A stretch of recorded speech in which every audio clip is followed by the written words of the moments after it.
Welcome. In today's video, I'll walk you through the simple steps on how to pop out an archived chat on the WhatsApp app for PC with the latest update. This new feature is perfect if you want to keep a conversation open in a separate window while you multitask on your computer. Let's get started. First, open the WhatsApp application on your PC. Once the app is open, look toward the left side of your screen. There, you'll see a menu with your chats and different options. From that menu, click on Archived. This is where WhatsApp keeps all the conversations that you've previously archived.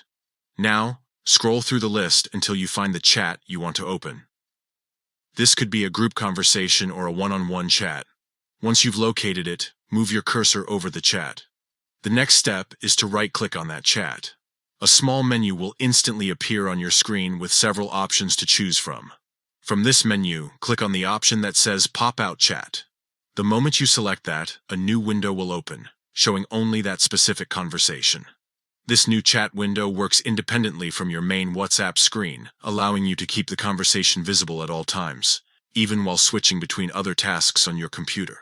What's great about the pop-out feature is that you can move the chat window around, resize it, and place it wherever it's most convenient on your screen. This makes it especially useful if you're working on something important, but still want to reply to messages quickly without having to jump back and forth between multiple tabs or windows. So, to quickly recap, open the WhatsApp app, head to Archived Chats from the left menu, find the chat you want, right-click, and select Pop Out Chat. That's it. Simple, fast, and very practical. This new update makes managing conversations much smoother and adds just the right amount of flexibility to your workflow.